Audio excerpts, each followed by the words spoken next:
नमस्कार दोस्तों, decode exam में आप सभी का स्वागत है। आज की क्लास में हम लोग डिस्कस करेंगे मॉक टेस्ट जो कि आपके यूपीपीसीएस प्रीलिम्स और आरओ एआरओ दोनों परीक्षाओं के लिए बहुत ही महत्वपूर्ण है। तो चलिए आज की क्लास को स्टार्ट करते हैं मेरे साथ ऐश्वर्या सिंह के साथ। अगर क्लास में आपको किसी भी तरीके का डाउट होता है तो आप कमेंट बॉक्स में मुझसे पूछ सकते हैं। डिकोड एग्जाम आप लोगों के लिए फाउंडेशन कोर्स भी लेकर आया है जो कि आप ज्वाइन कर सकते हैं। इस फाउंडेशन कोर्स में एंटायर आरओ एआरओ के सिलेबस को कवर किया गया है थ्रू वीडियो लेक्चर्स। यहाँ पर आपको नोट्स पीडीएफ के फॉर्मेट में प्रोवाइड की जाएगी, आपको टेस्ट सीरीज प्रोवाइड की जाएगी जहां पर आप अपने परफॉर्मेंस को इवेलुएट कर सकते हैं। और अगर आपको किसी भी तरीके का डाउट होता है तो आप टेलीग्राम ग्रुप पे पूछ भी सकते हैं। क्लास इस कोर्स से रिलेटेड कोई भी इंफॉर्मेशन चाहिए तो नीचे व्हाट्सएप नंबर दिया गया है, यहाँ पर आप कांटेक्ट कर सकते हैं। डिकोड एग्जाम आप लोगों के लिए समान हिंदी की पुस्तक भी लेकर आया है जो कि आप घर बैठे ऑर्डर कर सकते हैं फ्लिपकार्ट या फिर अमेजोन से, या फिर अगर आप चाहें तो इसको अपने नियरेस्ट बुक स्टोर पे जाकर खरीद भी सकते हैं। परीक्षा की दृष्टि से महत्वपूर्ण पुस्तक है तो एक बार इसका अध्ययन जरूर करें। और अगर इस पुस्तक से रिलेटेड कोई भी इंफॉर्मेशन चाहिए तो यहाँ पर व्हाट्सएप नंबर दिया गया है, इस पर आप कांटेक्ट कर सकते हैं। चलिए आज की क्लास का हम पहला प्रश्न देखते हैं। पहला प्रश्न जो है, इन Uttar Pradesh the highest production of आंवला कम फ्रॉम। उत्तर प्रदेश में आंवले का सर्वाधिक उत्पादन करने वाला जिला कौन सा है? रायबरेली, प्रतापगढ़, फैजाबाद, इलाहाबाद। यहाँ पे प्रयागराज इसको कर लीजिए। तो बताइए उत्तर क्या होगा आपका? यहाँ पर जो सही उत्तर है वो है प्रतापगढ़। प्रतापगढ़ आंवला उत्पादन के लिए फेमस है। अच्छा, जब हम आंवले की बात करते हैं तो आंवले में सबसे ज्यादा कौन सा विटामिन प्रेजेंट होता है? तो याद रखिएगा आंवले में विटामिन सी की मात्रा बहुत अधिक होती है। विटामिन सी को हम और किस नाम से जानते हैं? Ascorbic acid. ठीक है, याद रखिएगा एस्कॉर्बिक एसिड। और क्या पूछ सकता है? एस्कॉर्बिक एसिड के कमी से कौन सी बीमारी होती है? तो स्कर्वी डिजीज होती है। ठीक है, ये भी याद रखिएगा। यहाँ पर एक चीज और पूछता है कि फैट सॉल्युबल विटामिन आपके कौन से होते हैं? तो फैट सॉल्युबल विटामिन जो है वो आपके ए, डी, ई, के होता है। ठीक है, या फिर डेका जो भी। और वाटर सॉल्युबल विटामिन अगर हम बोलेंगे तो वो बी और सी है। ये याद रखिएगा। एक बार परीक्षा में पूछा था कि यूरिन में कौन सा विटामिन प्रेजेंट होता है? तो यूरिन में वही विटामिन प्रेजेंट होगा जो कि वाटर सॉल्युबल विटामिन होगा। तो ऑप्शन में बी और सी दिया था और यही आपका सही था। तो यहाँ पर इतनी चीजें मुझे याद आई तो मैंने आपसे डिस्कस कर लिया। अगले प्रश्न को अब हम देखते हैं। यहाँ पर याद रखिएगा सबसे ज्यादा आंवला कहाँ पर आपका होता है? प्रतापगढ़ में होता है। In which of the following state panchayati raj was introduced first. निम्न में से किस राज्य में पंचायती राज का शुभ आरंभ सबसे पहले हुआ था? तो उत्तर प्रदेश में, बिहार में, राजस्थान में या फिर गुजरात में। तो यहाँ पर आपका सही उत्तर जो है वो क्या है? राजस्थान है। राजस्थान में नागौर में, ठीक है, नागौर में पंचायती राज का शुभ आरंभ हुआ था। ये चीज याद रखिएगा। और कौन सी कमेटी थी? Balwant Rai Mehta committee, BR Mehta committee के रिकमेंडेशन पे। ये भी आप याद रखिएगा। बाद में 73rd कॉन्स्टिट्यूशनल अमेंडमेंट एक्ट के थ्रू पंचायती राज इंस्टीट्यूशन को एक संवैधानिक दर्जा दे दिया गया। ये चीज आपको पता होगा, ये हमने डिस्कस भी किया है। अगला प्रश्न हम देखते हैं। The reason of mirage is.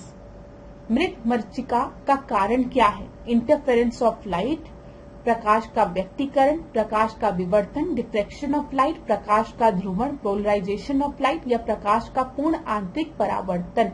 तो यहाँ पे मिराज की बात की गई है, मृत मरीचिका की बात की गई है। आपने देखा होगा कि रेगिस्तान में एक आदमी बेचारा चलता चलता चलता चलता जा रहा है, उसको बहुत तेज प्यास लग गई है। ठीक है, और उसको ऐसा प्रतीत होने लगता है कि थोड़ी दूर में ही एक पानी का सोर्स है, वाटर है, लेकिन जब वो पास जाके देखता है तो वहां पर पानी नहीं रहता है, वहां पर भी रेत रहती है। ये किस फिनोमिना के कारण होता है? मिराज के कारण, मृत मरीचिका के कारण। और इसके पीछे का कारण क्या होता है? वो होता है total internal reflection of light, प्रकाश का पूर्ण आंतरिक परावर्तन। ये चीज याद रखिएगा। अब हम लोग कुछ और एग्जाम्पल देख लेते हैं। जैसे पेपर में पूछता है कि ऑप्टिकल फाइबर में कौन सा फिनोमिना होता है, तो याद रखिएगा ऑप्टिकल फाइबर में भी आपका टोटल इंटरनल रिफ्लेक्शन ही होता है। डायमंड चमकता किस वजह से है? टोटल इंटरनल रिफ्लेक्शन की वजह से। मिराज में कौन सा आपका फिनोमिना होता है? Total internal reflection. यहाँ पे टोटल इंटरनल रिफ्लेक्शन क्या है? यहाँ पर जो भी रेस आ रही हैं वो पूरी तरीके से रिफ्लेक्ट हो जा रही हैं, तो ये क्या है? ये टोटल इंटरनल रिफ्लेक्शन शो कर रहा है। तो ऑप्टिकल फाइबर में यही फिनोमिना होता है, ये चीज याद रखिएगा। परीक्षा में पूछा जाता है कि ऑप्टिकल फाइबर में टोटल इंटरनल रिफ्लेक्शन, डायमंड में टोटल इंटरनल रिफ्लेक्शन, मिराज किसकी वजह से? टोटल इंटरनल रिफ्लेक्शन की वजह से। आगे बढ़ते हैं। The colour of light is determined by it's amplitude, आयाम से, वेवलेंथ या फिर इंटेंसिटी या वेलोसिटी, वेग। तो यहां भी बताइए, the colour of light is determined by, तो यहां पर वेवलेंथ, ठीक है, बी आपका सही उत्तर होगा। आपको पता है जब हम ऐसे बात करते हैं, यहां पर अगर एक प्रिज्म है और यहां पर एक लाइट आ रही है, तो ये लाइट आपके 7 कलर्स में क्या होती है? डिवाइड हो जाती है। हम वेब व्यूअर की बात करते हैं ना। अब यहां पर देखिए, अगर ये है आपका वेवलेंथ ऑफ लाइट, सबसे ज्यादा वेवलेंथ किस लाइट की होती है?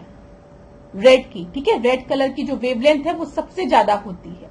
फिर आप देखिए orange, yellow, green, blue, violet, ठीक है, ये चीज याद रखिएगा। अच्छा क्लास, परीक्षा में कई बार प्रश्न पूछता है कि हम रेड कलर का क्यों यूज करते हैं? डेंजर साइन को, डेंजर को दिखाने के लिए रेड लाइट का क्यों यूज करते हैं? कोई रीजन होगा ना कि रेड लाइट का क्यों यूज किया जाता है।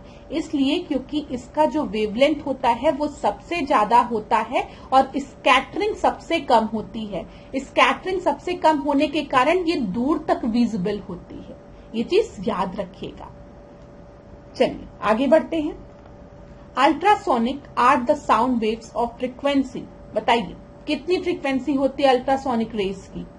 2000 hertz, greater than 2000 hertz, less than 10,000 hertz, equal to 1000 hertz, या फिर नन ऑफ द अबव। तो इस तरीके के भी प्रश्न आपकी परीक्षा में पूछे जाते हैं। ये आपके पास्ट ईयर का प्रश्न है, तो ध्यान रखिएगा। Ultrasonic sound waves of frequency are greater than 2000 hertz, ये चीज याद रखिएगा। ए आपका सही उत्तर है। देख लीजिए 2000 मैंने बोल दिया, सॉरी 20,000 ना, 20,000 हर्ट्ज से ऊपर की तरंगों को पराश्रव तरंगे कहा जाता है, अल्ट्रासोनिक कहा जाता है। मनुष्य का कान इसे नहीं सुन सकता है, परंतु कुछ जानवर जैसे कुत्ता, बिल्ली, चमगादड़ आदि इसे सुन पाते हैं। हम और आप इसको नहीं सुन सकते हैं। इन तरंगों का गाल्टन की सीटी के द्वारा तथा दाब विद्युत प्रभाव की विधि द्वारा क्वार्ट्ज के क्रिस्टल के कंपन से उत्पन्न करते हैं। इन तरंगों की आवृत्ति बहुत ऊंची होने के कारण इसमें बहुत अधिक ऊर्जा होती है। साथ ही इनकी तरंगे दैर्घ्य छोटी होने के कारण इन्हें एक पतले पुंज के रूप में दूर तक भेजा जा सकता है। ठीक है, तो ये तो चलिए यहाँ पर आप लोग इसको पढ़ लीजिएगा एक्सप्लेनेशन। इसमें क्या लिखा है कि इनकी जो तरंग दैर्घ्य होती है वो बहुत छोटी होती है। इसके कारण अल्ट्रासोनिक जो वेव्स होती हैं, जो साउंड होते हैं, इसको काफी दूर तक भेजा भी जा सकता है, लेकिन इसे हम और आप नहीं सुन सकते। मनुष्य का कान इसे नहीं सुन पाता है। आगे बढ़ते हैं। एक्सप्लेनेशन आप वीडियो को पॉज करके भी पढ़ सकते हैं। अगला प्रश्न देखते हैं। In an earth pitcher the water remains cold due to the process of. अब आप लोग देख रहे होंगे सबके घर में मिट्टी के घड़े। अब तो जिसके यहाँ फ्रिज भी है, फिर प्रचलन में आ गया कि मिट्टी के घड़े का पानी पियो। पहले बीच में चला गया था, जब फ्रिज आ गई थी तो मिट्टी के घड़े का पानी कोई नहीं पीता था, लेकिन अब शहरों में देखा जा रहा है कि लोग फिर मिट्टी के घड़े का पानी पी रहे हैं। तो यही प्रश्न आपका पूछा गया है कि मिट्टी के घड़े का पानी किस कारण ठंडा रहता है। तो बताइए, कंडेंसेशन के कारण, वाष्पीकरण के कारण, या सब्लिमेशन के कारण, या फिर नन ऑफ द अबव। तो ABCD में से क्या सही उत्तर होगा? पानी क्यों ठंडा रहता है घड़े का? तो यहाँ पर जो सही उत्तर है वो है इवेपोरेशन, वाष्पीकरण के कारण। ठीक है, ये चीज याद रखिएगा। अच्छा क्लास, आपने एक चीज देखा होगा कि जब गर्मी में लाइट चली जाती है, अब तो सबके यहाँ इन्वर्टर लगा रहता है तो पंखा चलता ही रहता है, लेकिन पहले जब लाइट चली जाती थी, बिजली नहीं रहती थी, आप बैठे रहते थे तो बहुत पसीना होता था। सबको पसीना होता था गर्मी के कारण, और जैसे ही लाइट आती थी, पंखा चलना स्टार्ट होता था तो ठंडा लगने लगता था। ये होता था ना, जब पसीना सूखता था तो ठंडा भी लगने लगता था। तो वहां पे भी इवेपोरेशन इसका कारण है, वाष्पीकरण। ठीक है, वाष्पीकरण में क्या होता है, ये जो पानी की बूंदें होती हैं, ये वाष्पीकरण करने के लिए, अगर पानी की बूंद किसी सरफेस पे है, जब इसका वाष्पीकरण हो रहा है, ये वेपर में कन्वर्ट हो रही है, तो इसको कुछ ऊर्जा चाहिए होगी, हीट चाहिए होगी, तो हीट ये कंज्यूम करेगी। इसी वजह से क्या होता है, ठंडा हो जाता है। समझ में आ रहा है ये चीज? अब आप खुद सोचो, वाष्पीकरण क्या है। आपने एक हीटर में क्या रख दिया, एक बाउल में पानी रख दिया, पानी आपका खौलने लगेगा और वेपर के फॉर्म में ऊपर उठने लगेगा। तो यहाँ पर इन पानी की बूंदों को जब हीट मिली तो वो वेपर में कन्वर्ट हो गई, वाष्प में कन्वर्ट हो गई। इसी तरीके से घड़े में जो पानी रखा है, उसमें जो बूंदें रहेंगी, वो उसी का हीट को कंज्यूम करेगी और वेपर में कन्वर्ट होगी, वाष्पीकरण उनका होगा। ये चीज आप यहाँ से पढ़ सकते हैं। देखिए, वाष्पीकरण के लिए द्रव को उष्मा की आवश्यकता होती है। जो द्रव है उसको उष्मा की जरूरत होती है, हीट की जरूरत होती है, और यह उष्मा द्रव अपने अंदर से ही प्राप्त करता है, अतः द्रव ठंडा हो जाता है। ठीक है, ये चीज याद रखिएगा। ठीक है, वो अपने ही अंदर से हीट को कंज्यूम करता है, जिसके वजह से वो ठंडा हो जाता है।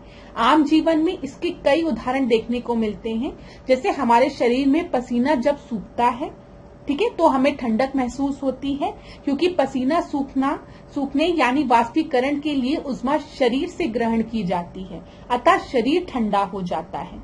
वाष्पीकरण के कारण ही कूलर ठंडा उत्पन्न करता है एवं सुराही का पानी भी ठंडा हो जाता है। तो आपको समझ में आ गया होगा। आगे बढ़ते हैं।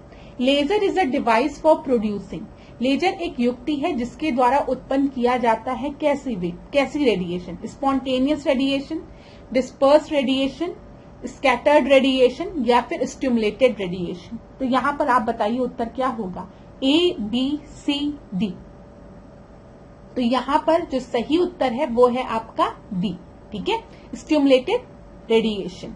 यहाँ पर देख लीजिए क्लास, इससे आपका क्लियर होगा। ये लाइट सोर्स हमने लिया है, अगर ये सन है, ये सूर्य की किरणें हैं, तो सूर्य की किरणें में आप जो सूर्य की किरण है, अगर हम उसको देखेंगे, उसमें कई फ्रीक्वेंसी प्रेजेंट होती है। इसी वजह से जब हम देखते हैं कि हम उसको एक प्रिज्म से पास करते हैं, तो डिफरेंट वेवलेंथ की लाइट में वो क्या टूट जाती है। तो मैनी फ्रीक्वेंसी, डिफरेंट कलर हमको सूर्य की किरणों में मिलते हैं। ठीक है, अब बल्ब की अगर हम बात करेंगे, यहाँ पर हमको एक फ्रीक्वेंसी मिलेगी, एक कलर मिलेगा, लेकिन जो वेव्स है वो डिफरेंट डायरेक्शन में स्कैटर्ड होंगी। क्यों? अगर आप कमरे में एक बल्ब जलाएंगे तो पूरे कमरे में रोशनी आती है ना, हम बल्ब जलाए पूरे कमरे में रोशनी आई। क्यों रोशनी पूरे कमरे में आई? क्योंकि जो लाइट यहाँ से निकल रही है, ठीक है, जो वेव्स यहाँ से निकल रही, वो स्कैटर्ड हो रही है, वो सब जगह फैल रही है, इसी वजह से पूरे कमरे में रोशनी हुई। लेकिन अगर आप लेजर को देखेंगे, लेजर को जब आप ऑन करेंगे तो यहाँ से जो वेव्स निकल रही है वो आपकी खाली एक डायरेक्शन में जा रही है। ठीक है, वन फ्रीक्वेंसी, वन कलर और कोहेरेंट, एक ही डायरेक्शन में। आप देखते होंगे बच्चे लोग अक्सर लेजर लाइट लिए रहते हैं, तो ऐसे जब उसको ऑन करते हैं तो वो सीधी लाइन आपको दिखती है और बहुत दूर तक जाती है। तो इसका मतलब वो स्कैटर्ड नहीं हो रही है, वो एक ही डायरेक्शन में ट्रेवल कर रही है। तो जब भी हम बात करते हैं लेजर की, तो लेजर का एक फुल फॉर्म होता है जो आपको पता होना चाहिए। लेजर का फुल फॉर्म क्या होता है? Light, L stand for the light, A stand for the amplification, ठीक है, amplification, S stand for the stimulation, stimulated, जो मैं बताई हूं आपको, स्टिमुलेटेड एमिशन ऑफ रेडिएशन। ठीक है, ये चीज याद रखिएगा। अगर लेजर का फुल फॉर्म हम देखेंगे तो light amplification by stimulated emission of radiation, ये चीज याद रखिएगा। ठीक है, तो अब आपको समझ में आ गया ना कि laser one frequency, one colour और कोहेरेंट होता है, स्टिमुलेटेड होता है, एमिशन होता है यहाँ पर। चलिए आगे बढ़ते हैं। Pendulum clock become slow in summer because days in summer are large of the friction in the coil, the length of pendulum increases, the weight of the pendulum changes. अब आपको पता है पेंडुलम कुछ इस तरीके से होता है, ये इधर से इधर मूव करता है आपकी घड़ी में ना, इधर से इधर। अब एक चीज बताओ, आप लोग पढ़ते होंगे कि गर्मी में क्या होता है, जो तार लगे रहते हैं वो ढीले पड़ जाते हैं। क्यों ढीले पड़ जाते हैं? क्योंकि एक्सपेंशन होता है, एक्सपेंशन होता है। अगर गर्मी में एक कोई भी प्लास्टिक का ढक्कन धूप में रख दो तो आप देखोगे वो थोड़ा सा फैल गया है, एक्सपेंशन हो गया है, ठीक है, बड़ा हो गया है। इसी तरीके से जो घड़ी का पेंडुलम होता है उसकी भी जो लेंथ है गर्मी में, समर में, वो क्या होती है, वो बढ़ जाती है। अब जब पेंडुलम की लेंथ बढ़ेगी क्लास, तो आप खुद सोचो घड़ी के पेंडुलम को इधर से इधर ट्रेवल करने में ज्यादा समय लगेगा, और ज्यादा समय लगेगा मतलब जो पेंडुलम क्लॉक है वो स्लो हो जाएगी समर में। ये चीज समझ में आया ना? एक चीज आपको पता होगा कि जब भी हीट होती है, गर्मी होती है, तो कोई चीज एक्सपेंड करती है, एक्सपेंशन होता है, वो बढ़ती है। और जब भी ठंडी की बात करते हैं, कोल्ड होता है, तो चीज क्या होती है, कॉन्ट्रैक्ट होती है, मतलब सिकुड़ती है चीजें, ठीक है। तो गर्मी में जो पेंडुलम क्लॉक होता है उसका जो पेंडुलम होता है वो एक्सपेंड कर जाता है, लंबा हो जाता है लोलक, जिसकी वजह से उसको एक तरफ से दूसरी तरफ जाने में, स्विंग करने में ज्यादा समय लगता है, और जो घड़ी है वो स्लो हो जाती है। सी आपका सही उत्तर है, ठीक है। चलिए अगला हम देखते हैं, लाइकेंस के बारे में दिया गया है। अच्छा क्लास, ऐसा तो नहीं लग रहा है कि मैम जल्दी आंसर दे रही हैं। मैंने आप लोगों की बात को बहुत सीरियस लिया। जब आप लोग ने बोला कि मैम थोड़ा आंसर लेट में दीजिए, थोड़ा टाइम देके, तो मुझे लगा कि मुझे उत्तर को थोड़ा सा देर में देना चाहिए। असल में मेरे माइंड में दोनों चीज चलती है कि कहीं ऐसा ना हो कि आपका टाइम वेस्ट हो, और दूसरा चीज लगता है कि आप लोगों को दिक्कत भी ना हो, ठीक है।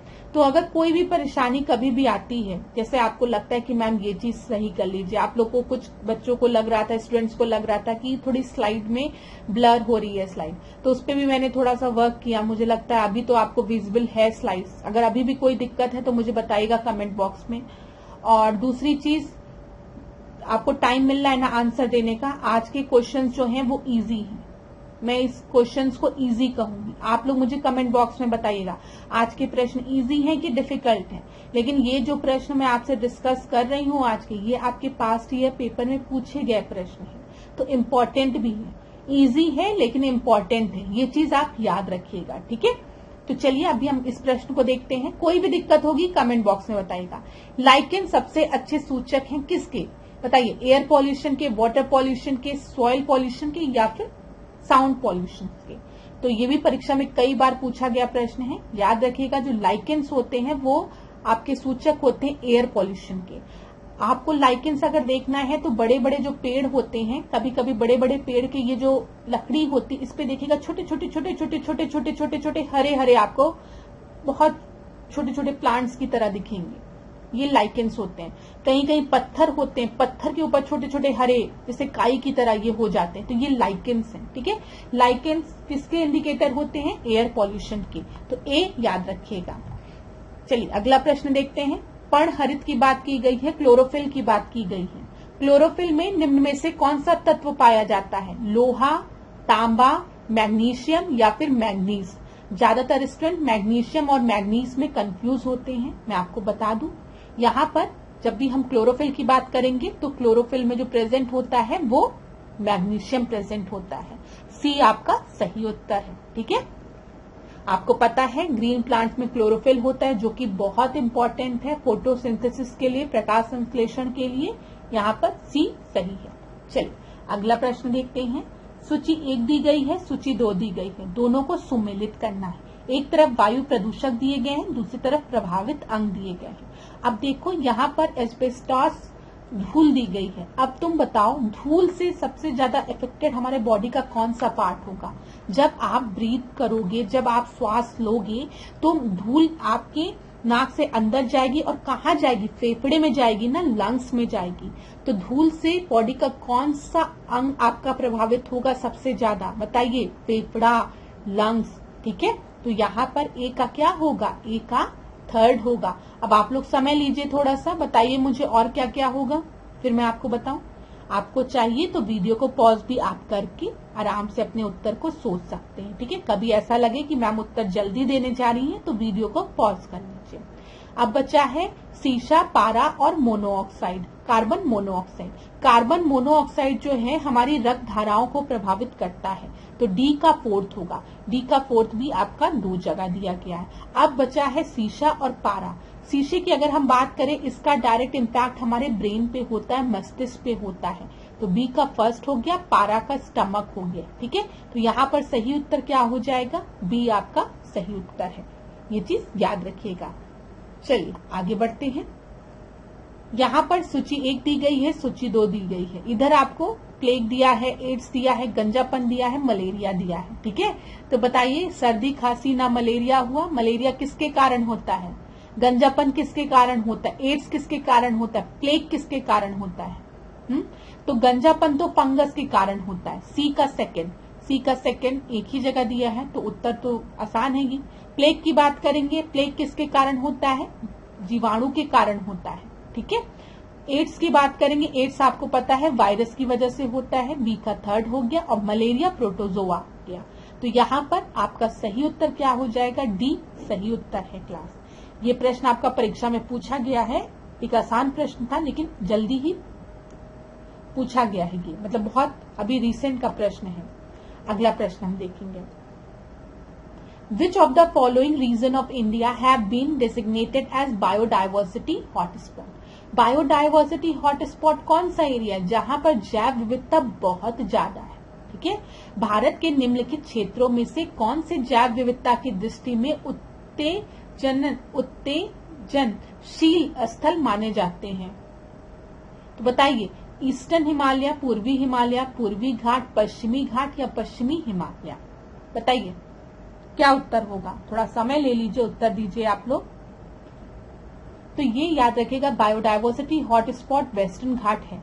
ठीक है, वेस्टर्न घाट है और ईस्टर्न हिमालय है। तो यहां पर आपका सही उत्तर क्या होगा? 1 और 3, तो बी सही उत्तर है। देख लेते हैं यहाँ पर, पूर्वी हिमालय एवं पश्चिमी घाट को जैव विविधता की दृष्टि से प्रखर स्थल माना जाता है, हॉटस्पॉट माना जाता है। भारत में कुल 4 हॉटस्पॉट हैं, इंडो बर्मा क्षेत्र, हिमालय क्षेत्र, पश्चिमी घाट और श्रीलंका तथा सूडालैंड। ठीक है, अच्छा यहाँ पर एक और इम्पोर्टेंट इन्फॉर्मेशन दी है, इसको आप लोग ध्यान में रखिएगा कि हॉटस्पॉट शब्द का प्रथम बार प्रयोग सर्वप्रथम किसने इसका प्रयोग किया था? तो नॉर्मन मायर्स ने। ये प्लीज क्लासेस को नोट डाउन कर लीजिए, नॉर्मन मायर्स द्वारा 1988 में। ठीक है, तो हॉटस्पॉट शब्द का प्रयोग सर्वप्रथम नॉर्मन मायर्स ने 1988 में किया था। ठीक है, अब यही प्रश्न आपका परीक्षा में फिर रिपीट किया है। विच of the following is considered a hotspot of biodiversity in India? Bharat में निम्नलिखित में से किस एक जैव विविधता हॉटस्पॉट माना जाता है? तो अरावली हिल्स नहीं, वेस्टर्न घाट हाँ, ईस्टर्न घाट नहीं, इंडो गैंगेटिक प्लेन नहीं। तो यहाँ पर आपका सही उत्तर क्या होगा? बी सही उत्तर होगा। देखिए सेम प्रश्न आपका रिपीट होता है, अभी आगे भी ये प्रश्न रिपीट होगा। हो सकता है आपसे डायरेक्ट ना पूछ के आपसे बोल दे कि जो हम जब बायोडाइवर्सिटी हॉटस्पॉट की बात करते हैं तो भारत में केवल 2 बायोडाइवर्सिटी हॉटस्पॉट है। बायोडाइवर्सिटी हॉटस्पॉट जो कॉन्सेप्ट है वो नॉर्मन मायर्स द्वारा दिया गया है, 1988 में दिया गया है। ठीक है, तो आप बताएंगे नहीं, भारत में 4 बायोडाइवर्सिटी हॉटस्पॉट हैं। ठीक है, आपको नाम पता होना चाहिए, कॉन्सेप्ट किसके द्वारा दिया गया है।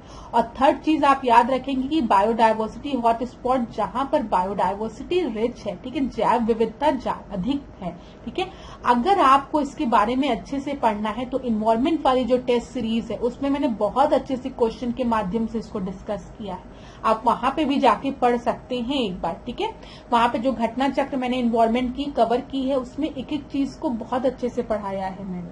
और फिर अगर आपको कोई भी डाउट होता है तो कमेंट बॉक्स में मुझसे पूछिएगा। अच्छा, मैंने कमेंट पढ़ा, आप लोग में से कई स्टूडेंट्स ने बताया कि मैम हम यहाँ के रहने वाले हैं और हमारे यहाँ का ये ताल है और हमारे यहाँ का ये मेला है। तो चलिए अच्छी बात है, आप लोग लेक्चर्स देखते हैं, सुनते हैं, आपको चीजें समझ में आ रही है। मेरे लिए इससे अच्छी बात क्या होगी। मैं बहुत खुश हुआ, मैं बहुत खुश हुई जब मैंने देखा उसको। ठीक है, चलिए अगला प्रश्न देखते हैं, समय आपका नहीं ज्यादा लेंगे। आप लोग ऐसे ही एक्टिव रहिए, मेरे कहने का मतलब है एक्टिव रहिए बस। अगर आपको कोई डाउट होता है तो आप कमेंट बॉक्स में पूछ सकते हैं, और अगर मैं आपका डाउट पढ़ूंगी तो नेक्स्ट क्लास में मैं उससे जरूर डिस्कस करूंगी, ठीक है। तो आप लोग मुझे बता सकते हैं क्लास। ये प्रश्न देखते हैं, as an ecosystem wetland are useful for which of the following. बताइए वेटलैंड किसके लिए यूज होता है। अब वेटलैंड डे आप सभी को पता होगा, 2 फरवरी वेटलैंड डे है। पारिस्थितिकीय निकाय के रूप में आर्द्र भूमि निम्नलिखित में से किस हेतु उपयोगी है। बताइए। For nutrient recovery and recycling, मतलब साइक्लिंग, पोषक पुनर्प्राप्ति एवं चक्रण हेतु। For releasing heavy metals through absorption by the plants, पौधे द्वारा अवशोषण के माध्यम से भारी धातुओं को अवमुक्त करने हेतु। In reducing the siltation of river by retaining sediments, ठीक है। तलछट रोककर नदियों का गादीकरण कम करने हेतु उपयुक्त सभी। अब देखो क्लास, एक चीज मैं आपको बताऊं, यहाँ पर जो तीनों ऑप्शन दिए हैं ना, खूब अच्छे ऑप्शन दिए हैं।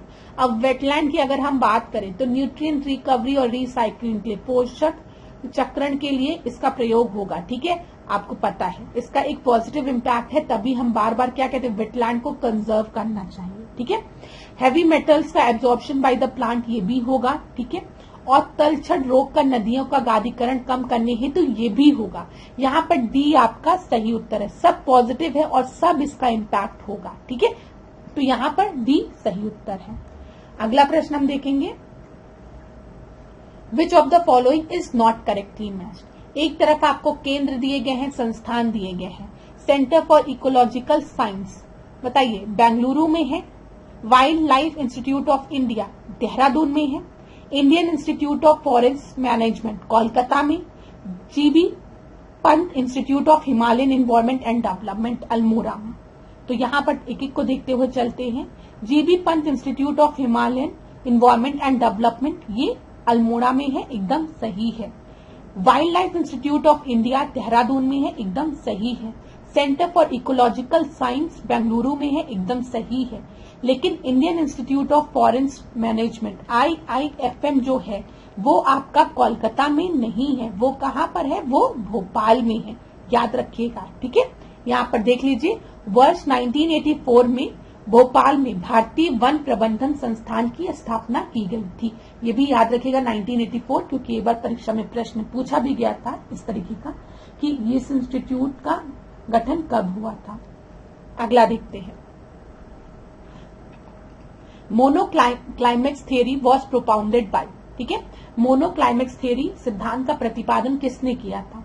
एफई क्लेमेंट ने, सीसी पार्क ने, डीवी अगर ने, या फिर एसजे गोल्ड ने। तो यहाँ पर जो आपका सही उत्तर है वो क्या है, एफई क्लेमेंट ने, ठीक है। ये आपका सही उत्तर है। अब क्लास यहाँ पर देखिए, मैंने आपसे डिस्कस किया है इकोलॉजिकल सक्सेशन। इकोलॉजिकल सक्सेशन में मैंने आपको बताया था कि आप देखिए इस तरीके से समझिए कि एक बैरन लैंड है, एक जमीन है जहां पर अभी कुछ नहीं है, बस बड़े बड़े पत्थर है, ठीक है, बड़े बड़े पत्थर है।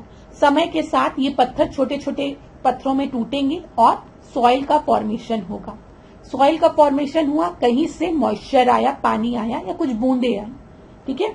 तो यहाँ पर छोटे छोटे प्लांट्स निकलने लगे, छोटे छोटे एकदम छोटे छोटे प्लांट्स निकलने लगे। अब ये छोटे छोटे प्लांट्स चल के धीमे धीमे बड़े प्लांट्स में आपके कन्वर्ट हुए। फिर इन बड़े प्लांट्स को रिप्लेस किया ट्रीज में, और फिर एक ऐसा समय आया कि ये पूरा एक आपका फॉरेस्ट, एक डेंस फॉरेस्ट डेवलप हो गया यहाँ पर। तो ये जो पूरा प्रोसेस है, जहां पर एक बैरन लैंड था, जहां पर कुछ भी नहीं था पहले, और वहां पे अब एक पूरा फॉरेस्ट आ गया है, तो ये आपका इकोलॉजिकल सक्सेशन कहलाता है, ठीक है। ये इकोलॉजिकल सक्सेशन का पूरा प्रोसेस होता है। यहाँ पर एफई क्लेमेंट ने मोनोक्लाइमेक्स थ्योरी दी है। मोनोक्लाइमेक्स थ्योरी में इन्होंने कहा कि इकोलॉजिकल सक्सेशन के लिए क्लाइमेटिक कंडीशन रिस्पॉन्सिबल खाली होती है, ठीक है, क्लाइमेटिक कंडीशन। इसी तरीके से पॉलीक्लाइमेक्स थ्योरी भी है, उसमें क्या बोला जाता है कि खाली क्लाइमेटिक कंडीशन नहीं, और भी कई चीजें रिस्पॉन्सिबल होती है इकोलॉजिकल सक्सेशन के लिए।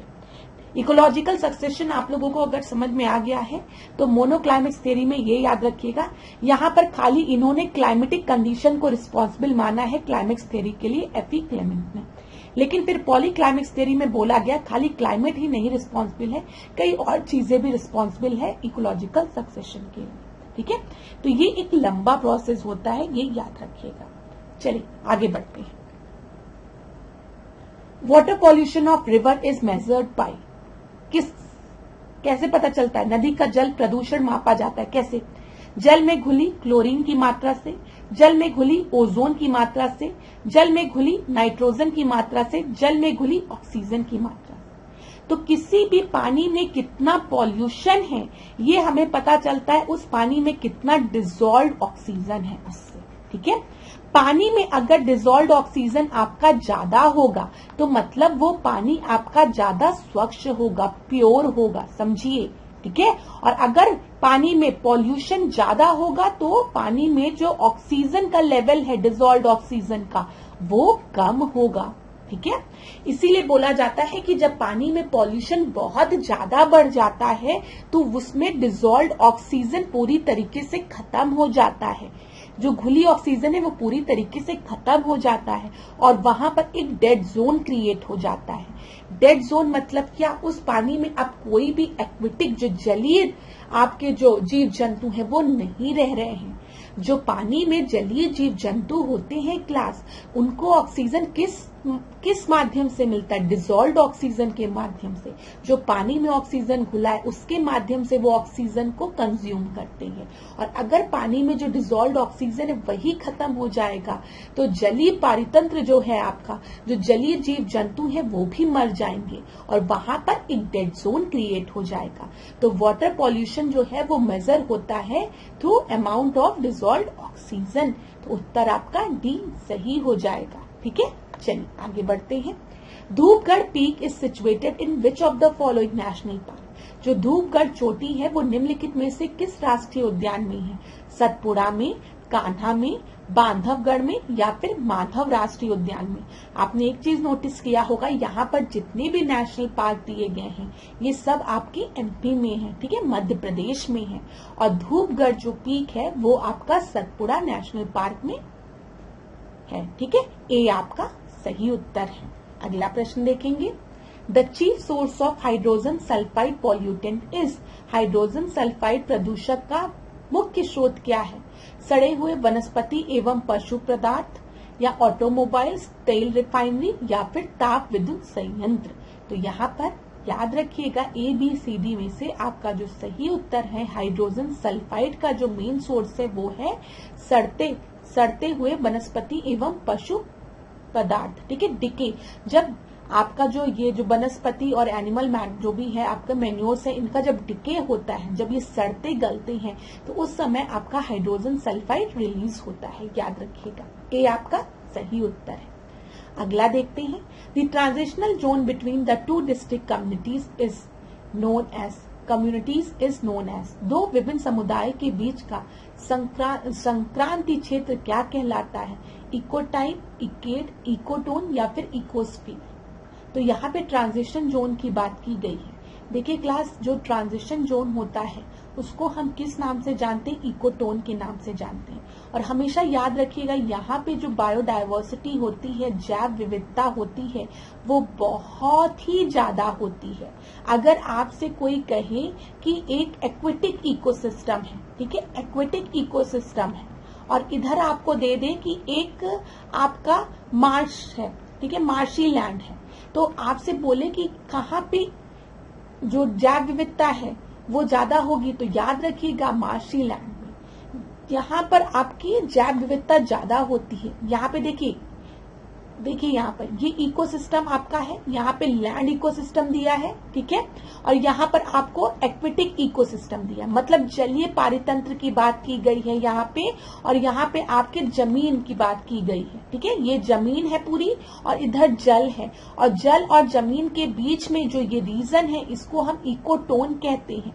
दो विभिन्न समुदायों के बीच का संक्रमण क्षेत्र आपका क्या कहलाता है? इकोटोन कहलाता है। ये ट्रांजिशन जोन है, मतलब जो पानी वाला इकोसिस्टम है वो ऐसा अचानक से पानी नहीं खत्म हो जाएगा, थोड़ी जमीन धीमे धीमे नीचे जाएगी, उसके बाद पानी का लेवल बढ़ेगा और आपका एक्वेटिक इकोसिस्टम स्टार्ट होगा, और इधर आपका लैंड इकोसिस्टम है, और इनके बीच में जो एरिया, इसको हम ट्रांजिशनल जोन कहते हैं, इसी को हम इकोटोन कहते हैं, जैसे कि मार्शलैंड। ठीक है, यहाँ पर जो जैव विविधता होगी वो बहुत ज्यादा होगी, ये चीज अपने दिमाग में बना के रखिएगा। मैंग्रोव्स की जब हम बात करते हैं तो मैंग्रोव्स में जैव विविधता बहुत होती है। मैंग्रोव्स आपको पता है ना कि जैसे ये अगर कोई सी है, कोई भी आपका नदी है, नदी के इधर किनारे आप देखेंगे कोस्टल एरिया में पेड़ रहते हैं जिनकी जड़ें ऊपर रहती हैं। ठीक है, तो ये मैंग्रोव्स होते हैं। जैसे हम जब बे ऑफ बंगाल में जाते हैं, इधर डेल्टा में जाते, सुंदरबन डेल्टा में जाते हैं, तो इधर मैंग्रोव्स पाए जाते हैं। पानी के ऊपर पेड़ आपको दिखते हैं, उनकी जड़ें भी ऊपर की तरफ होती है, वो मैंग्रोव्स होते हैं। मैंग्रोव्स में जैव विविधता है। ठीक है, ये चीज याद रखिएगा। ये एक ट्रांजिशनल जोन है, इकोटोन का एग्जाम्पल है। अगला देखते हैं, the non biotic pollutant underground water is. यहाँ पे भूमिगत जल को दूषित करने वाले अजैविक प्रदूषक की बात की गई है। किसके? अजैविक की। आपको पता है जब भी हम बात करते हैं, एक जैविक होता है, अजैविक होता है। जो बायोटिक है, बायोटिक मतलब जैविक, इसमें बायो मतलब लाइफ है, बायो मतलब जिंदगी है, जिंदा है। ठीक है, और अबायोटिक मतलब जो आपका जिंदा नहीं है, अजैविक है। अब बताओ, बैक्टीरिया लाइफ है ना, तो क्या होगा? ये बायोटिक होगा। शैवाल की बात करेंगे, एल्गी की बात करेंगे तो ये बायोटिक है।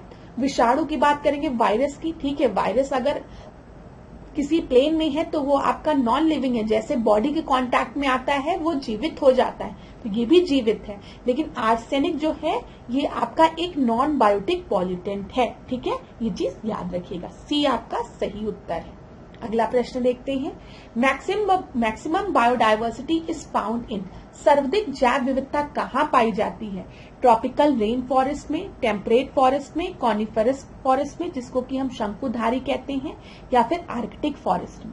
उष्ण कटिबंधीय वर्षा वनों में, शीतोष्ण कटिबंधीय वनों में, शंकुधारी वनों में, या फिर उत्तर ध्रुवीय वनों में।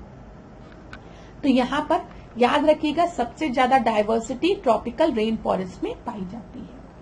एक बार यूपीएससी में प्रश्न पूछा था कि सबसे ज्यादा बायोडायवर्सिटी जो है वो ट्रॉपिकल रेन फॉरेस्ट में पाई जाती है। यहाँ पे इक्वेटोरियल रीजन अगर हम देखेंगे, ट्रॉपिकल रीजन, तो जो बायोडायवर्सिटी है यहाँ पर जैव विविधता जो है वो मैक्सिमम है। याद रखिएगा क्या है? मैक्सिमम है। अब हम जब इधर से पोल की तरफ बढ़ेंगे, मतलब ध्रुव की तरफ जाएंगे, इधर से इधर और इधर से इधर पोल की तरफ, तो याद रखिएगा जो बायोडायवर्सिटी है वो क्या होगी? वो आपकी घटेगी। ठीक है, तो इक्वेटर से पोल की तरफ जाने में जो जैव विविधता है वो घटेगी। इधर ठंडा है ना, तो इधर आपको डायवर्सिटी कम दिखेगी। बताइए, जीव जंतु कम दिखेंगे ना पोल की तरफ, उतने ठंडक में कौन रहेगा भाई? नहीं रह पाएगा कोई। लेकिन जो इक्वेटोरियल रीजन है जहाँ पे बड़े बड़े फॉरेस्ट हैं आपके, वहां पे जैव विविधता ज्यादा रहेगी। जितना बड़ा फॉरेस्ट उतनी ज्यादा जैव विविधता, उतने ज्यादा प्रकार के फ्लोरा फौना आपको मिलेगा। ठीक है, तो ये भी याद रखिएगा।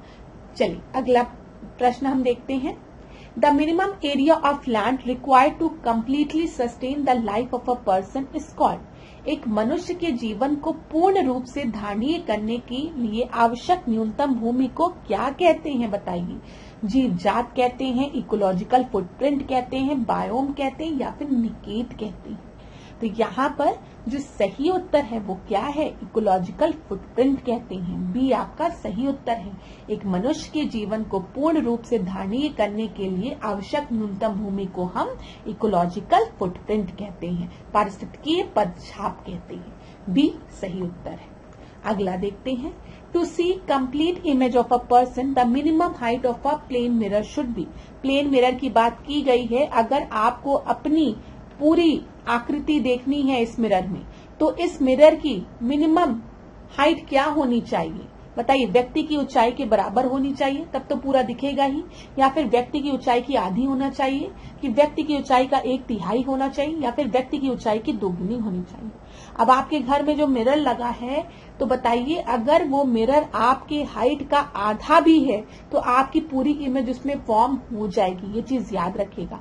किसी व्यक्ति को का पूरा प्रतिबिंब देखने के लिए एक समतल दर्पण की न्यूनतम ऊंचाई व्यक्ति की ऊंचाई की आधी होनी चाहिए। ठीक है, ये चीज याद। थोड़ा सा अपने डिस्टेंस को आप सेट करेंगे, आप पूरी अपनी इमेज उसमें देख पाएंगे। अगला देखते हैं, sound wave do not travel in. बताइए ध्वनि तरंगे कहाँ नहीं चलती? ठोस में चलती है, लिक्विड में चलती है, गैस में चलती है कि वैक्यूम में चलती है? तो किसमें नहीं चलती है बोला गया है? ठोस पदार्थ में देखो, कोई भी ठोस पदार्थ है उसमें से ओ करके बोलो तो क्या तुम्हें साउंड सुनाई देता है? हाँ, सुनाई देता है। एक चीज याद रखिएगा, साउंड को हमेशा ट्रेवल करने के लिए एक मीडियम की आवश्यकता है। अगर साउंड को मीडियम नहीं मिलेगा तो साउंड नहीं ट्रेवल कर पाएगी एक जगह से दूसरी जगह, मतलब वहां पे पूरी शांति रहेगी। ठीक है, हमेशा एक माध्यम की आवश्यकता है। तो सॉलिड एक माध्यम है, लिक्विड एक माध्यम है, गैस भी एक माध्यम है, लेकिन वैक्यूम, निर्वात एक माध्यम नहीं है। तो sound wave do not travel in vacuum. D आपका सही उत्तर होगा। अगला देखते हैं, what is the source of electrical energy in artificial satellite? Artificial satellite में इलेक्ट्रिकल एनर्जी का सोर्स क्या है बताइए? थर्मोपाइल, सोलर सेल, डायनमो या फिर स्मॉल न्यूक्लियर रिएक्टर। अब जो भी सैटेलाइट, आर्टिफिशियल सैटेलाइट लिखा है, क्यों? क्योंकि जो मून है वो हमारी नेचुरल सैटेलाइट है, अर्थ की नेचुरल सैटेलाइट है मून ना, है ना? ठीक है, इसी वजह से आर्टिफिशियल सैटेलाइट लिखा है। जो सैटेलाइट हम लोग यहाँ पृथ्वी से लॉन्च करते हैं ऊपर, उसको आर्टिफिशियल सैटेलाइट कहते हैं। तो आर्टिफिशियल सैटेलाइट में एनर्जी का सोर्स क्या है? इलेक्ट्रिकल एनर्जी का सोर्स बताओ। वहां पे क्या माध्यम है? सेल लगा के भेजोगे, कुछ समय बाद बैटरी खत्म हो जाएगी, सेल डेड हो जाएगी। तो एक सोर्स ऑफ एनर्जी वहां पर सन है हमारा। ठीक है, सन है, यहां से हमें सोलर एनर्जी मिल रही है। और सोलर एनर्जी को हमें क्या करना है? हमें इलेक्ट्रिकल एनर्जी में कन्वर्ट करना है। और इलेक्ट्रिकल एनर्जी में कन्वर्ट करने के लिए हमें किस चीज की आवश्यकता होगी? सोलर सेल की। तो यहाँ पर सही उत्तर क्या हो जाएगा? बी आपका सही उत्तर हो जाएगा। आगे बढ़ते हैं, which of the following eatable is the best source of all essential amino acid? निम्नलिखित खाद्य पदार्थों में से कौन सा सभी आवश्यक एमिनो अणुओं का सर्वोत्तम स्रोत है बताइए? केला, दाल, अंडा या फिर मछली? तो amino acid, essential amino acid हमें मिलता है अंडे से। आओ सिखाओ तुम्हें अंडे का फंडा। ठीक है, ठीक है, ये याद रखिएगा। सी आपका सही उत्तर है। Tulsi plant has a medicinal value due to the presence of the following. तुलसी के पौधे का औषधीय महत्व निम्नलिखित की उपस्थिति के कारण होता है। किनके कारण? अकार्बनिक अम्ल के कारण, इनऑर्गेनिक एसिड की वजह से, ऑर्गेनिक एसिड की वजह से, फिनॉल एवं फ्लेवोनॉइड की वजह से, या फिर लिथियम बाइकार्बोनेट की वजह से। तो यहाँ पर याद रखिएगा, tulsi has a medicinal value due to the presence of phenol and flavonoid. C आपका सही उत्तर है। ठीक है, सी सही उत्तर है। काशी लालिमा is the variety of which of the following crop? RO में परीक्षा में पूछा गया प्रश्न है। तो काशी लालिमा गाजर की प्रजाति है, भिंडी की है, प्याज की है या फिर टमाटर की? तो बताइए ए बी सी डी में से सही उत्तर क्या होगा? काशी लालिमा की बात की गई है, गाजर की है या फिर प्याज की है या फिर टमाटर की है या फिर लेडी फिंगर की है, भिंडी की है? बताइए क्या लग रहा है आपको? तो ये भिंडी की प्रजाति है। बी आपकी सही उत्तर है। ठीक है, बोला जाता है जो काशी लालिमा है वो आपकी जो नॉर्मल भिंडी होती है उससे काफी ज्यादा स्वादिष्ट होती है और सेहत के लिए भी काफी ज्यादा फायदेमंद होती है, याद रखिएगा। चलिए यहाँ पर देखिए, काशी लालिमा भिंडी की एक प्रजाति है। इसका विकास किसके द्वारा किया गया है? Indian institute of vegetable research, IIVR। IIVR कहाँ पर है बताओ? ये बनारस में है। परीक्षा में ये भी प्रश्न पूछा है। ठीक है, हरी भिंडी में क्लोरोफिल होता है, इसलिए इसके रंग जो होते हैं वो हरे होते हैं। जबकि लाल भिंडी में अगर हम देखेंगे तो इसमें एंथोसाइनिन नामक तत्व पाया जाता है। ठीक है, और इसी एंथोसाइनिन की वजह से इसमें लाल कलर का पिगमेंट प्रेजेंट होता है। ये जो भिंडी होती है काशी लालिमा, ये लाल रंग की होती, लाल भिंडी होती, और ये हरी भिंडी के कंपैरिजन में ज्यादा स्वादिष्ट होती है और फायदेमंद होती है। चलिए आगे देखते हैं, which of the following is not correct? 1 byte जो होता है वो 8 बिट के बराबर होता है, किलो बाइट 1024 बाइट्स के बराबर होता है, गीगा बाइट 1024 किलो बाइट्स के बराबर होता है, टेट्रा बाइट्स 1024 गीगा बाइट की वजह से बराबर होता है। तो बताइए यहाँ पर कौन सा आपका करेक्ट नहीं है? तो पहला जो है 1 byte is equal to 8 bits, ये बिल्कुल सही है। 1 kilobyte is equal to 1024 bytes, ये भी बिल्कुल सही है। 1 terabyte is equal to 1024 gigabyte, ये भी बिल्कुल सही है। लेकिन यहाँ पर 1 gigabyte is equal to 1024 kilobyte, ये आपका गलत है। अब पूछा गया which of the following is not correct, तो आपका सही उत्तर क्या हो जाएगा, सी सही उत्तर हो जाएगा। ठीक है, 1 गीगाबाइट जो होता है वो 1024 मेगाबाइट के बराबर होता है, याद रखिएगा। आगे बढ़ते हैं। Which one of the following is not an explosive matter, विस्फोटक पदार्थ कौन सा नहीं है बोला गया है। तो ट्राइनाइट्रोटोलुइन, ठीक है, फिर उसके बाद ट्राइनाइट्रोग्लिसरीन, फिर साइक्लोट्राइमिथेलीन, ट्राइनाइट्रामीन, ठीक है, ट्राइनाइट्रामीन। तो यहाँ पर देखिए ट्राइनाइट्रोटोलुइन जो है वो आपका एक विस्फोटक है, डाइनाइट्रोग्लिसरीन भी है, ठीक है, साइक्लोट्राइमिथेलीन, ट्राइनाइट्रामाइन ये भी है, लेकिन नाइट्रोक्लोरोफॉर्म जो है वो नहीं है। तो डी आपका सही उत्तर होगा। ठीक है, यहाँ पे याद रखिएगा। अच्छा यहाँ पे देख लीजिए ट्राइनाइट्रोटाइलिन जो है उसको हम टीएनटी कहते हैं। ठीक है, आरडीएक्स का क्या नाम है, आरडीएक्स का नाम है यहाँ पे जो हम लोग ने पढ़ा है साइक्लोट्राइमेथिलीन ट्राइनाइट्रामीन, ये आपका आरडीएक्स है, याद रखिएगा। तो ये तो विस्फोटक है। नाइट्रोक्लोरोफॉर्म जो है ये एक एक्सप्लोजिव मैटर नहीं है, ये चीज याद रखिएगा। ये भी एक अच्छा प्रश्न है यहाँ पे, अच्छा प्रश्न इसको मानेंगे। डाइनाइट्रोग्लिसरीन बहुत से स्टूडेंट्स लगा के आए थे उस समय, लेकिन इसका सही उत्तर था नाइट्रोक्लोरोफॉर्म। ठीक है, याद रखिएगा। आगे बढ़ते हैं। नाइट्रोक्लोरोफॉर्म का अगर हम बात करें तो नाइट्रोक्लोरोफॉर्म का क्या यूज है, तो ये कवकनाशी होता है, शाकनाशी होता है, कीटनाशक होता है। ठीक है, ये याद रखिएगा। प्रश्न देखते हैं। स्लीप एपनिया एक भयंकर निद्रा दोष है जिसमें बताइए walk during the sleep without knowing what he और शी इज डूइंग। निद्रा में चलने की बीमारी को हम क्या स्लीप एपनिया कहते हैं। निद्रा में आंख खुली रहती है, इसको कहते हैं। कि निद्रा में बार बार थोड़ी देर के लिए श्वास बाधित होती है, उसको कहते हैं। या फिर निद्रा में तीव्र गति से खर्राटे लेने को स्लीप एपनिया कहते हैं। किसको स्लीप एपनिया कहते हैं? तो यहाँ पर आंसर क्या होगा आपका? आप चाहें तो वीडियो को पॉज कर लीजिए, क्योंकि प्रश्न थोड़ा बड़ा है तो उसको आप पॉज भी कर सकते हैं। ठीक है, पॉज कर लीजिए क्लास। तो ए बी सी डी में से जो सही उत्तर है वो आपका है सी। निद्रा में बार बार थोड़ी देर के लिए श्वास बाधित होता रहता है, ये आपके स्लीप एपनिया में होता है। सी सही उत्तर है आपका। ठीक है, और इसका कोई क्योर भी नहीं होता है। अगला प्रश्न हम देखेंगे। After menopause production of which of the following hormones does not take place in women. ठीक है, तो बताइए कौन मेन्योपॉज के बाद कौन सा हार्मोन विमेन्स में नहीं प्रोड्यूस होता है? प्रोजेस्टेरोन, टेस्टोस्टेरोन या फिर एस्ट्रोजन, या इनमें से कोई नहीं। ये प्रश्न हमने अभी कुछ दिन पहले टेस्ट में डिस्कस भी किया है। और यहाँ पर आपका सही उत्तर जो है वो क्या है?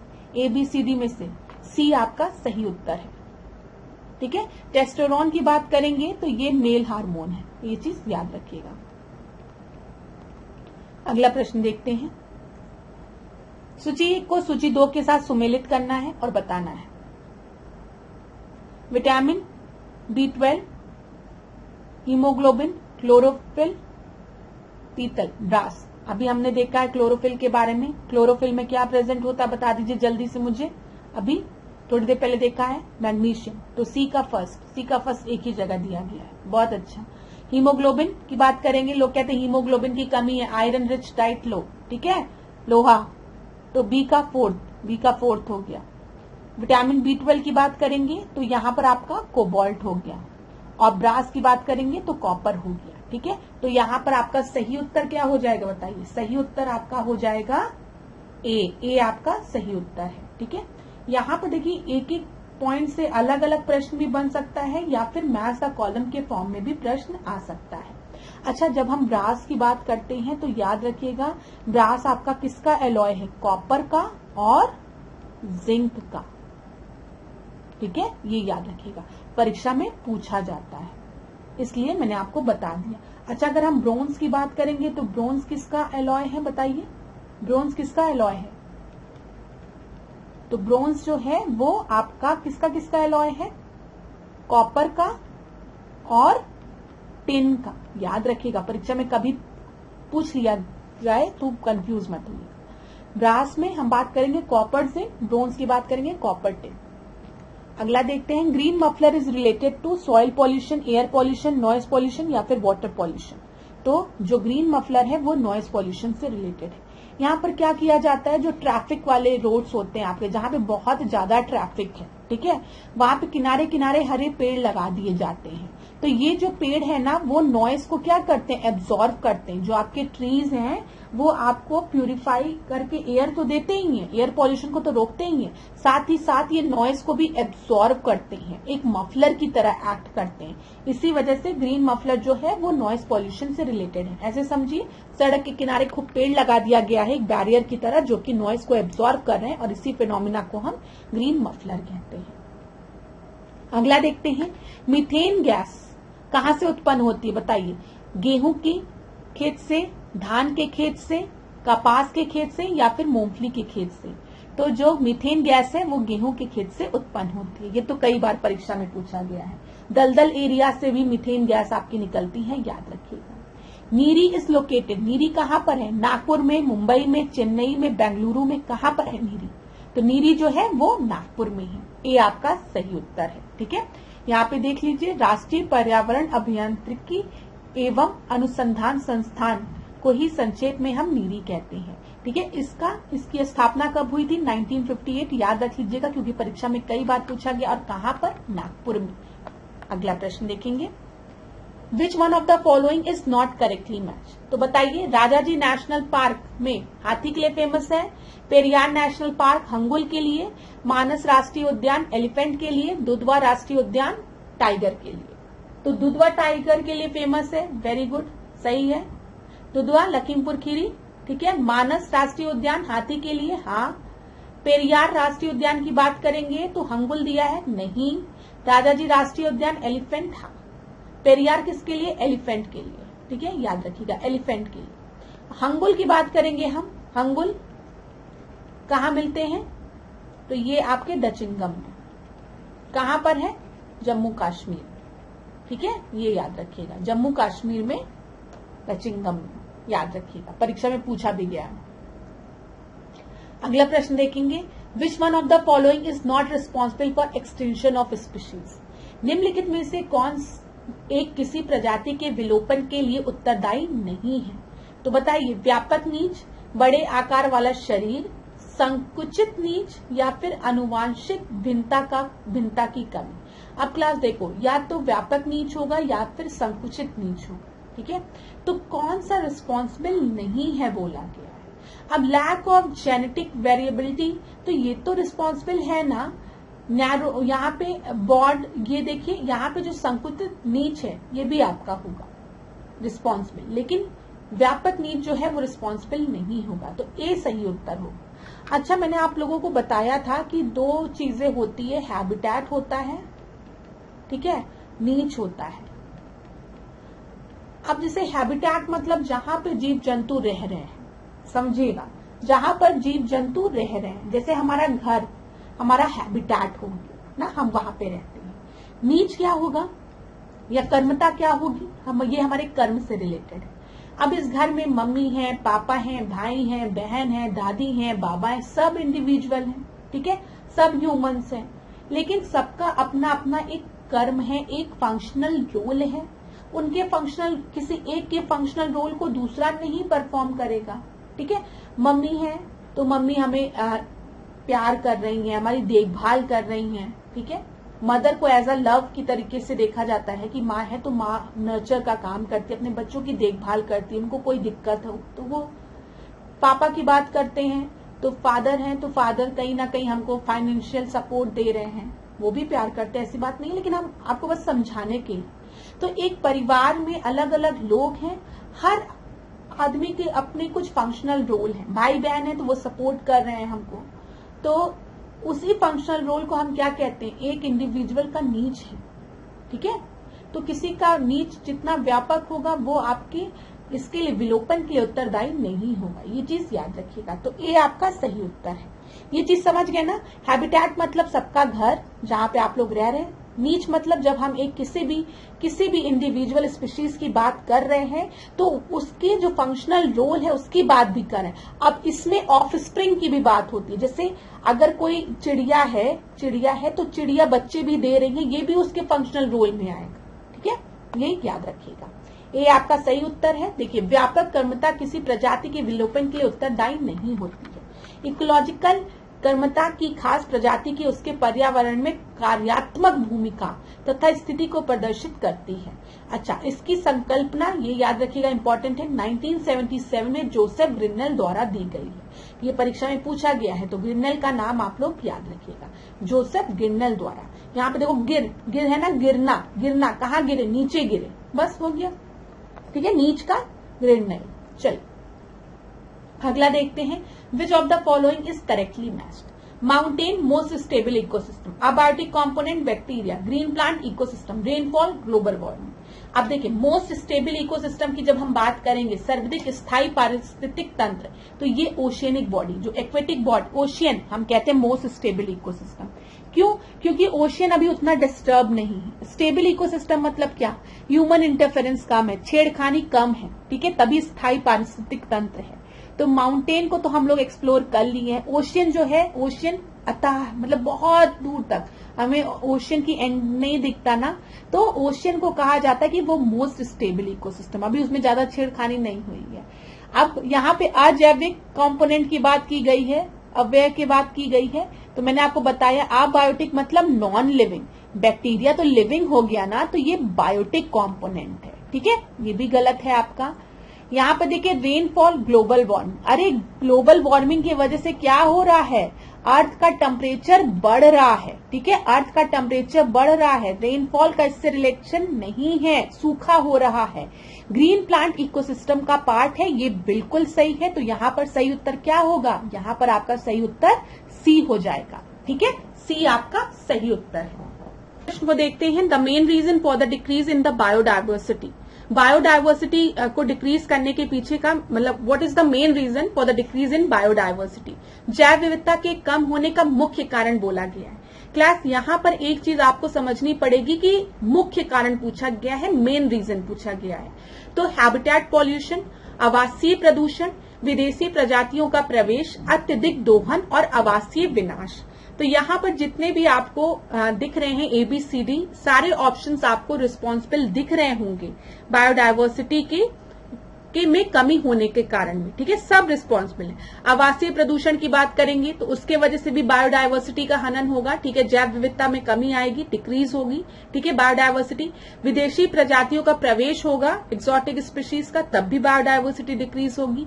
अत्यधिक दोहन होगा, एक्सप्लॉयटेशन होगी, तब भी बायोडाइवर्सिटी डिक्रीज होगी। लेकिन मेन रीजन जो है वो है हैबिटेट डिस्ट्रक्शन, आवासीय विनाश। अब आप खुद सोचो, कोई अपने घर में रह रहा है, आप ऐसे सोचिए, आप अपने हैबिटेट में रह रहे हो। जब भी हैबिटेट की बात करें, आपका घर, अब इस घर में हो सकता है पॉल्यूशन ज्यादा बढ़ जाए, ठीक है, धुआं ज्यादा आ जाए, तब भी आपको दिक्कत तो होगी, लेकिन आप घर छोड़ के तो नहीं जाओगे ना, अभी भी आप वहीं पे रह रहे हो।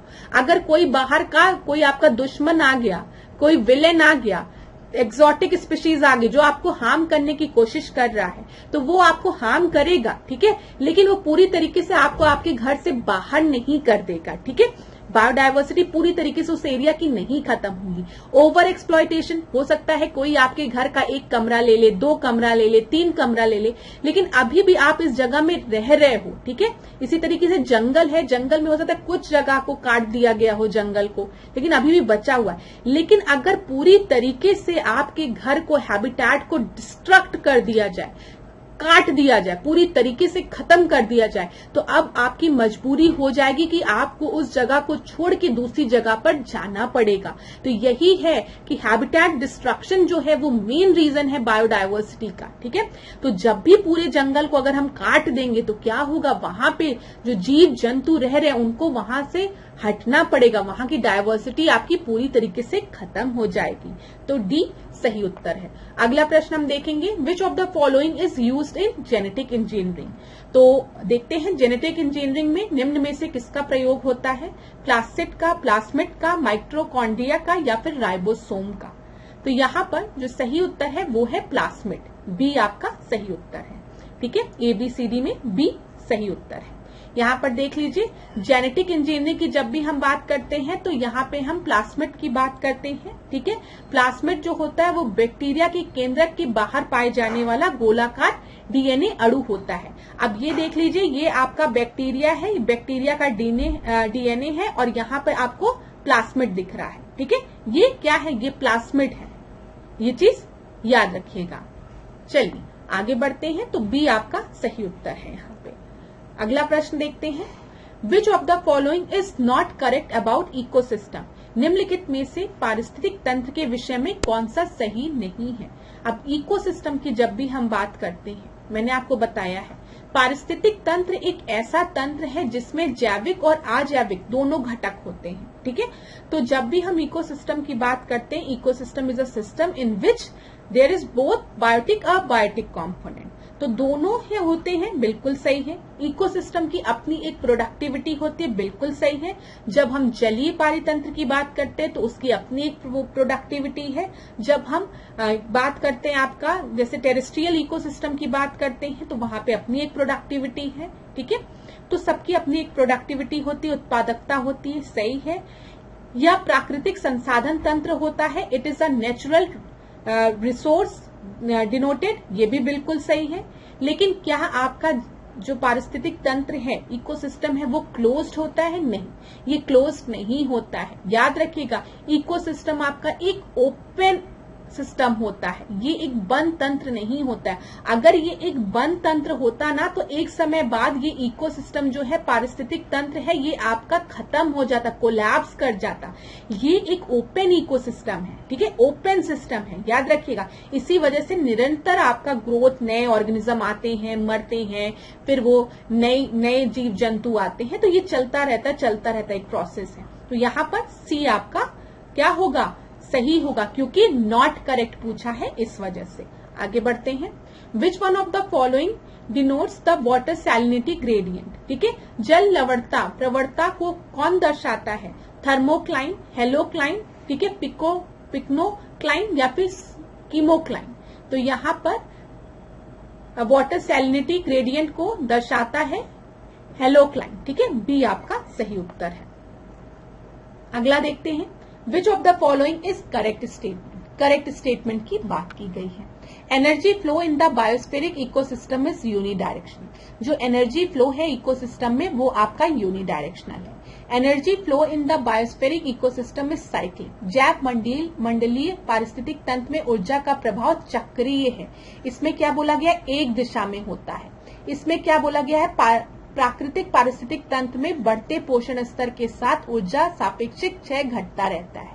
Relative loss of energy in natural ecosystem decreases with increasing trophic level. और आखिरी में दिया गया है, प्रगामी बढ़ते पोषण स्तरों के साथ प्रजाति सुलभ ऊर्जा का उपभोग करने में दक्ष होती है। अब आप इस वीडियो को पॉज करिए, क्योंकि ये प्रश्न बड़ा है। आप इसको अपना समय लेते हुए इसको पढ़िए। क्लास मैं आपको उत्तर दे रही हूँ, लेकिन आप समय लेते हुए इसको पढ़िएगा, ठीक है। अब देखिए, मैंने आपको एनर्जी लॉ के बारे में बताया, फ्लो ऑफ एनर्जी। इसमें एनर्जी लॉ में क्या होता है, जब भी हम एनर्जी पिरामिड बनाते हैं तो वो हमेशा अपराइट होता है। अपराइट होता है मतलब सीधा पिरामिड होता है। क्यों? क्योंकि जब हम इस ट्रॉपिक लेवल से दूसरे ट्रॉपिक लेवल में जाते हैं तो खाली 10% जो एनर्जी है वो एक ट्रॉपिक लेवल से दूसरे ट्रॉपिक लेवल में ट्रांसफर होती है। जो -90 डिग्री एनर्जी, 90% एनर्जी है, वो लॉस हो जाती है हीट के फॉर्म में, ठीक है। तो एनर्जी पिरामिड जो है वो हमेशा अपराइट होता है, क्योंकि जब एनर्जी का फ्लो हम एक ट्रॉपिक लेवल से दूसरे ट्रॉपिक लेवल में देखते हैं तो खाली 10% एनर्जी ही आपकी ट्रांसफर होती है, और जो 90% एनर्जी है वो माइनस हो जाती है, -90% हो जाती है, लॉस हो जाती है। और जो यहाँ पर जो आपके सबसे नीचे ट्रॉपिक लेवल है उसमें कौन होता है, उसमें पादप होते हैं, प्लांट्स होते हैं। और आपको पता है जो प्लांट्स है वो अपना भोजन सन से बना रहे हैं, थ्रू फोटोसिंथेसिस प्रकाश संश्लेषण के माध्यम से वो अपना भोजन को बना रहे हैं। तो सबसे ज्यादा एनर्जी जो सनरेज है वो प्लांट्स ले रहे हैं। अब यहाँ से ऊपर मूव करने में आपकी एनर्जी जो है वो लॉस होती जाएगी और ये हमेशा एक यूनिडायरेक्शनल होता है। ठीक है, ए यूनिडायरेक्शनल होता है, ये चक्रीय नहीं होता है। तो energy flow in biospheric ecosystem is unidirectional, ये आपका बिल्कुल सही है। ठीक है, इसी वजह से आपका जो पिरामिड है वो अपराइट होता है और खाली 10% एनर्जी ट्रांसफर होती है, याद रखिएगा। दूसरा जो साइक्लिक दिया है वो गलत है। Relative loss of energy in natural ecosystem decreases with increasing trophic level, याद रखिएगा हर ट्रॉपिक लेवल में खाली 10% एनर्जी ट्रांसफर होती है। ये लॉस ऑफ एनर्जी डिक्रीजेस, ये गलत है। 10% एनर्जी ही एक ट्रॉपिक लेवल से दूसरे ट्रॉपिक लेवल में आपकी ट्रांसफर होती है। अगर यहाँ पे 1000 किलो कैलोरीज एनर्जी आपकी ट्रांसफर हो रही थी पहले वाले लेवल में, तो यहाँ पर खाली 100 किलो कैलोरी एनर्जी ट्रांसफर होगी, दूसरे में खाली 10 किलो कैलोरी एनर्जी ट्रांसफर होगी और इधर आपका खाली 1 किलो कैलोरी एनर्जी ट्रांसफर होगी। ठीक है, लेकिन यहाँ पे याद रखिएगा जो एनर्जी का जो ट्रांसफर है वो तो आपका घटता जा रहा है ना, लेकिन एक स्पेसिफिक परसेंट से 10% वाला लॉ है ये। Species at progressively higher tropic level appear to be less efficient in using the available energy। नहीं, ऐसा कुछ नहीं है कि हायर ट्रॉपिक लेवल पे जो आपके जो जीव जंतु हैं वो उतने ज्यादा आपके एफिशिएंट नहीं है कि वो एनर्जी को कंज्यूम कर सके, ऐसा कुछ भी नहीं है। एनर्जी ही उनको कम मिल रही है, जो ट्रांसफर ऑफ एनर्जी है उनके लेवल तक आते आते वो घटता जाता है। एनर्जी का जो कैलोरीज है, समझ में आ रहा है, जो आपके हायर लेवल पे जो ट्रॉपिक लेवल पे जो स्पीशीज बैठे हैं उनके लिए खाली 1 किलो कैलोरी एनर्जी ही बची है। ठीक है, ये चीज याद रखिएगा। तो ए आपका सही उत्तर है। अगला देखते हैं, in a pressure cooker food is cooked in a shorter time. Pressure cooker में भोजन कम समय में तैयार हो जाता है क्योंकि जो बॉइलिंग पॉइंट है वाटर का वो इंक्रीज हो जाता है, boiling point of water decrease हो जाता है कि फूड टेक लेस हीट या फिर नन ऑफ द अबव। ये याद रखिएगा, जब भी प्रेशर बढ़ेगा तो जो बॉइलिंग पॉइंट है पानी का वो बढ़ जाएगा, इसके वजह से खाना जल्दी तैयार हो जाता है। ए आपका सही उत्तर है। अगला देखते हैं, which type of electromagnetic radiation is used in remote control of television. Television के दूरस्थ नियंत्रण के लिए किस प्रकार के विद्युत चुंबकीय विकिरण का उपयोग किया जाता है। ठीक है, इंफ्रारेड, अल्ट्रावायलेट, विजिबल या फिर नन ऑफ द अबव। तो यहाँ पर आपका सही उत्तर क्या है, यहाँ पर यूज किया जाता है इंफ्रारेड का। ए आपका सही उत्तर है। ठीक है, ए सही उत्तर है। अगला देखते हैं, यहाँ पर अब कुछ करंट अफेयर्स के प्रश्नों को हम देखते हैं। SCO रक्षा मंत्रियों की बैठक कहाँ आयोजित की जाती है। ओमान में, ईरान में, कजाकिस्तान में या फिर श्रीलंका में आयोजित की गई है बताइए कहाँ पर। ये अप्रैल का करंट अफेयर है। ठीक है, तो ये आपके कजाकिस्तान में। क्लास आज की जो टेस्ट था उसमें हमने ज्यादातर जो प्रश्न थे वो इन्वायरमेंट से लिए थे और साइंस से लिए थे। ठीक है, मुझे बताइएगा टेस्ट आपको कैसा लगा, पहली बात। दूसरी चीज, आप लोग बिल्कुल चिंता मत करिए, हम लोग हर चीज हर सब्जेक्ट रिवाइज कर लेंगे। अगर आपको किसी भी सब्जेक्ट में ज्यादा डाउट हो रहा है तो आप कमेंट बॉक्स में मुझे बता दीजिएगा, वो चीज हम कवर कर लेंगे। आप में से किसी स्टूडेंट ने लिखा था कि मैम आपने बोला था कि हिस्ट्री को मैं कहानी की तरह आपको एक बार पढ़ाऊंगी, तो वो मैं पढ़ाऊंगी, उसकी चिंता आप लोग मत करिए, वो मुझे याद है। मैं एक बार आपको स्टोरी की तरह क्वेश्चन के माध्यम से बताऊंगी। उसमें मैं लिख दूंगी कि हिस्ट्री का स्पेशल सेशन है, वो मैं आपके लिए लेके आऊंगी सेशन। अभी जो करंट अफेयर वाला देख लीजिए आप। ठीक है, और रिवीजन जरूर करिए, मॉक टेस्ट जरूर लगाइए, थोड़े थोड़े करंट अफेयर्स भी पढ़ते रहेंगे तो आप पे बर्डन नहीं रहेगा पेपर का। तो अभी हम अप्रैल का कर रहे हैं, हमने मार्च का किया, फिर ऐसे ही हम मई, जून, जुलाई, जैसे जैसे समय बढ़ेगा हम उसको कवर करते हुए चलेंगे। ठीक है, तो यहाँ पर आपका सही उत्तर क्या है, कजाकिस्तान है। अगला देखते हैं, भारत और किस देश ने HR विकास समझौता ज्ञापन पर हस्ताक्षर किया है। तो बताइए, कंबोडिया ने, भूटान ने, बांग्लादेश ने या फिर फिलीपींस ने। तो यहाँ पर आपका जो सही उत्तर है वो क्या है, कंबोडिया ने। ए आपका सही उत्तर है। अगला देखते हैं, किस देश की संसद ने समलैंगिक संबंध को अपराध घोषित करने वाले विधेयक पारित किया। इराक ने, कतर ने, पाकिस्तान में या फिर मोजाम्बिक ने। तो यहाँ पर आपका सही उत्तर क्या है, इराक ने। ए आपका सही उत्तर है। अगला देखते हैं, किस खिलाड़ी ने 21वीं अंडर 20 एशियाई एथलेटिक्स चैंपियनशिप में गोल्ड मेडल जीता है? अमनदीप सिंह ने, शांतनु झा ने, विनय कुमार शर्मा ने या फिर हर्षित कुमार ने? तो यहाँ पर आपका जो सही उत्तर क्या है, ABCD में से बताइए। यहाँ पर सही उत्तर आपका है डी, हर्षित कुमार ने। अगला देखते हैं, IP सुरक्षा के लिए अमेरिका ने किस देश को अपनी प्राथमिक निगरानी सूची में शामिल किया है? तो जापान को, स्पेन को, भारत को या फिर चीन को? ABCD में से आपका सही उत्तर क्या होगा? तो यहाँ पर जो सही उत्तर है वो है भारत को। तो thank you so much class. अब आज के सेशन को यहीं पे एंड करेंगे। नेक्स्ट क्लास में आपसे मिलेंगे। अगर क्लास में किसी भी तरीके का डाउट होता है तो कमेंट बॉक्स में आप पूछेंगे। मुझे जरूर बताइएगा आपको क्लास कैसी लगी। और एक चीज और, खूब रिवीजन करिए, अपने पे विश्वास रखिए। सबसे जरूरी है अपने पे विश्वास रखना, ठीक है? और एकदम खुश रहना, खुश रहिए। अगर खुश नहीं रहेंगे, निराश रहेंगे तो जीवन में कुछ नहीं कर पाएंगे। इसीलिए जीवन में हमेशा खुश रहिए, एक पॉजिटिव एटीट्यूड रखिए, बनाइए अपना, और खूब पढ़िए, अपने पे विश्वास रखिए, पढ़िए, मेहनत करिए, कर्म करिए, सफलता जरूर मिलेगी आपको। अभी थोड़ा सा आप लोग परेशान होते होंगे, तैयारी का फेज ऐसा होता है कि स्टूडेंट्स को दिक्कत लगती है, लेकिन परेशान मत होइएगा। क्लास सिलेक्शन जरूर होगा, बस अपने प्रति वफादार रहिएगा, अपनी पढ़ाई में कोई कमी मत करिएगा। और किसी भी टॉपिक में, किसी भी सब्जेक्ट में अगर आपको दिक्कत होती है तो मुझे कमेंट बॉक्स में जरूर बताइएगा। हम लोग उसको आगे वाले सेशन में क्वेश्चन के माध्यम से कवर कर लेंगे। आशा करती हूँ आपका दिन खूब अच्छा जाए, आप खूब पढ़ें, खूब आगे बढ़ें। इसी तरीके से मेरे साथ, ऐश्वर्या सिंह के साथ, डिकोड एग्जाम के साथ बने रहिए। धन्यवाद।